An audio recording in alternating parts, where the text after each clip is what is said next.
Again, everyone. This is Richard Weil, and I am the Principal and CEO of National Restaurant Consultants, and we welcome you again into our NRC Helpful Moment.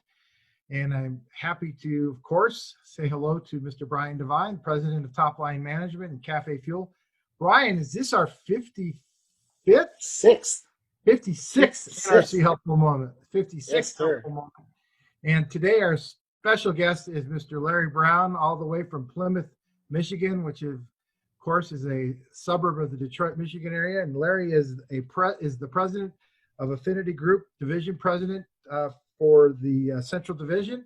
And Affinity Group, for those of you that don't know this, is literally the nation in North America's largest coverage of Canada and all over the United States food service broker.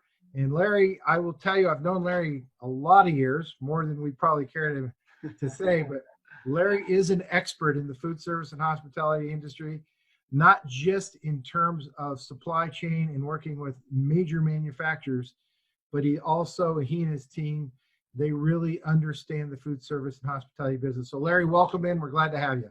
Thank you. Thank you for the kind introduction. You're welcome. You're welcome. So today, the question really is, what is your team and your company doing and with your principals and your manufacturers to help support the food service and hospitality industry? And how have you all continued to pivot, and also your hands-on with your team working with end users? So how's that working, and what you see continuing to evolve as we reopen dining rooms and people getting face-to-face again? Well, it's been a challenging time to state the obvious, but we're working through things. We're considered an essential organization because of the food chain and our role in it. We're basically an outsourced sales agency for the many clients that we represent. And the clients have also been dealing with the challenges of COVID and all of the factors that everyone understands. From our standpoint, we've continued to be busy, continued to be active. It's a little different kind of active and busy. A lot of phone work, a lot of touch points. We're a strong believer relationships drive everything. So we've been in contact constantly with our organization, with our top customers, our best customers, the people that we always aspire with all of our clients to be that trusted advisor to our operator customers across all segments in food service. And then, of course, staying in touch with the clients that actually hire us to be their agency or broker is the old term for sales agencies these days. So we're really have been in pretty much a reactive mode to what's been going on in the multiple states that the Central Division covers, as well as all of our other 7 divisions across North America with Affinity Group. So I can tell you from a Central Division perspective, here in Michigan, we've just got word earlier this week that we're opening up to 50% capacity in the remainder of the state. About a good 2/3 of the state was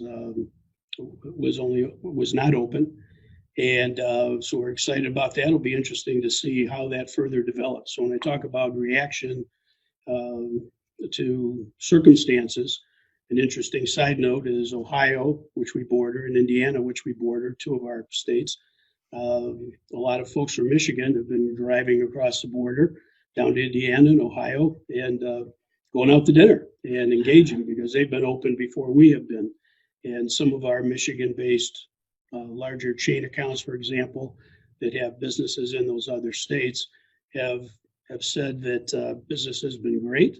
And some have said that business has been okay, but there has been that constant theme, I guess, or that constant feeling that people are anxious to get out there. They're anxious to engage. We are, as you all know, our industry, we're an industry that gathers. We're an industry that loves to socialize and interact with folks. And so that's been the biggest challenge. But we're continuing to monitor things. Safety is certainly first and foremost for our employees. So we've enacted different things within Affinity Group overall from a safety standpoint, different things to protect safety, access to buildings, created an app for our associates select a few items before entering into any buildings and so on if they're coming into any of the offices. One of the things that we've done is recently we did a survey, a live survey with over 1,800 operators across all of Affinity Group. And it was over about a 10-day window where we talked to those top operators, those accounts that we wanted to touch across multiple segments, again, in food service. And there were some interesting results from there, and I can share a couple of those with you if you would like. So a couple of the questions that were asked was, one of the questions in this live survey was, when do folks feel that we would return to 2019 food service spending levels? And about 71% of the respondents indicated probably within the next 0 to 18 months, which was an interesting statistic. And on-premise dining levels, a return to 2019 on-premise dining levels, the same thing, about 68% responded at 0 to 18 months. A couple of takeaways also from that extensive survey, just as bullet points. On-premise dining timeline to return to prior levels, about 38% indicated it'd be about 6 months to a year, and 26% felt that it'd be about 6 months or less. So I think some of those numbers are interesting perspectives, if you will.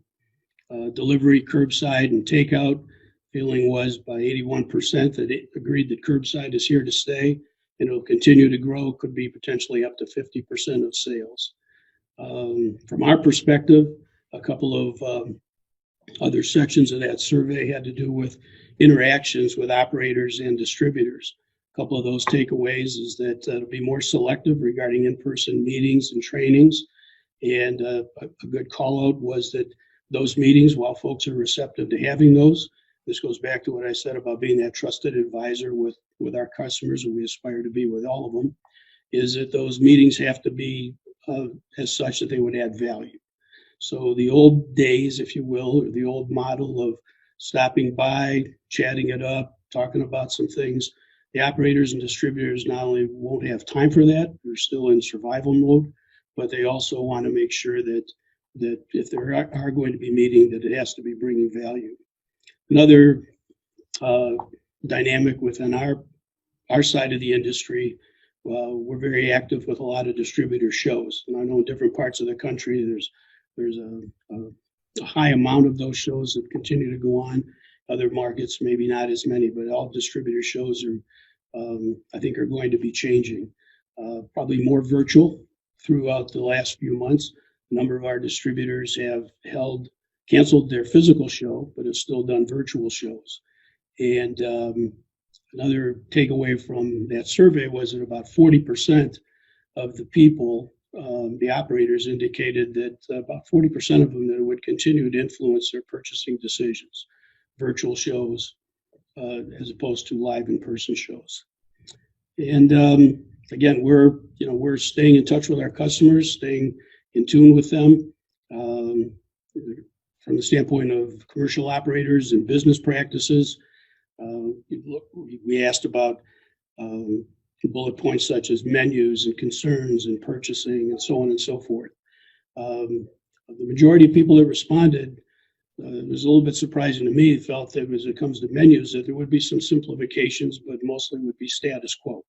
And my thinking on that is that if people have been running successful businesses and they've been doing the right things to be successful in their businesses, there's really not a high expectation that they would move away from that because their reputation and why people come to their businesses is because they've been doing a lot of the right things. But there probably will be some of that simplification.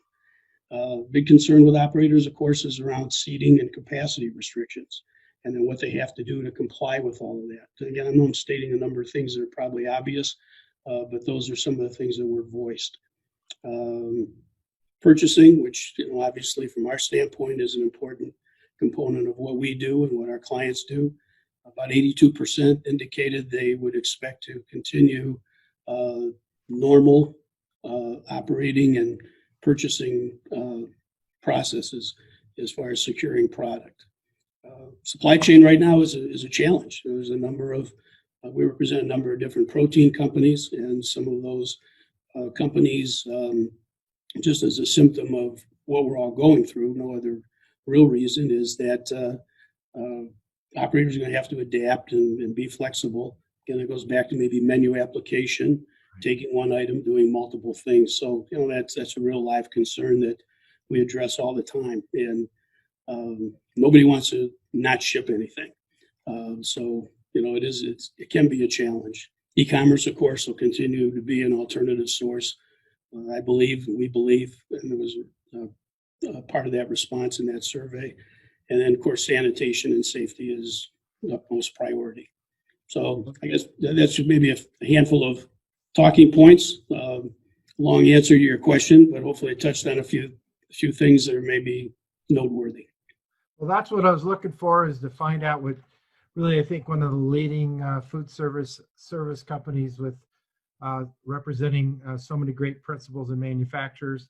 You certainly have the breadth of knowledge in your company, of course, and that survey information is terrific to be able to share with our audience. So thank you, Larry. Appreciate that. Brian, any other comments from your standpoint on a quick marketing tip today? Yeah, absolutely. Something that we've been talking about a lot is building your list. So I thought, rather than try to instill the idea that you need your own list, I'm going to tell you a quick story that I heard recently about a pizza place that was asking a marketer similar to myself what they could do and what kind of ads they should be running. And the marketer, instead of telling them all the different ways that they can market their business, they said, "How's your list?" And they didn't have one. So they said, for the next 30 days, all I want you to do is to get a sheet of paper and write down people's names and emails, and everyone that gives you that information, you give them a free topping on their pizza. So they agreed to do it. And at the end of 30 days, they had a couple of hundred people on that list. Then the marketer came back and said, "Now all I want you to do is to take that list, put it into your email marketing system, and it doesn't even matter what it is, it just has to send out emails, and do that every single day for 30 days at about 4 o'clock or 4:15, and give people a reason to come by, and basically just say, we'll have a pizza ready for you at 5:15 so that you can just come in, pay, and pick it up and go." And then after that 30 days, the marketer came back and said, "Do you still need help? Do you still need to run some ads?" And they said, "No, our list is doing everything we need to do." And they were actually tracking what was coming in through the list and what was coming in everywhere else. And it was a 4-to-1 ratio. For every one phone call they got from all the other marketing they were doing and drive-bys and everything else, they were getting 4 from the list. So I'm trying to instill this idea that the list is the most important thing that you can build. And when we help you do this, we actually will tie in all of your ordering to your list, so you don't even have to take the time to write it down. We will automate it for you. So I just wanted to kind of put that out there. Richard or Larry, any questions about what I covered there? A great story. It's almost the no-brainer of no-brainers, and it doesn't just apply to pizza. It applies to any fast casual, fast food, full service, casual dining, and then some, because it is all about communicating your story and your opportunity with your customers as you get your businesses reopened for dine-in or carry-out or delivery. Take the information that Brian just said, and most importantly from today, understand what operators are saying. We're seeing 70 and 80% of the information that Larry was presenting, and well overwhelmingly 2/3 of people understanding what they need to do differently in the new, if you would, the new normal. Now, I think most people understand it's going to take some time. Most of that information was 6 months to 18 months Larry shared. Great wealth of information. Don't be the last one in the pool. Make decisions now and lead what you need to do to run your businesses. So that's really the message for now. Larry, I can't thank you enough for joining us from Detroit area. My pleasure. Thank you. Tell all of our friends there up in Blue Country hello, and maybe we'll have a football season this fall. What do you think? We're hoping so. Go Blue, right? There you Go Blue. go. Absolutely. Go Blue. So anyway, that's it for now. Thank you, Brian. Thank you, Larry. Take care, everyone. Bye for now. Bye-bye. Thank you.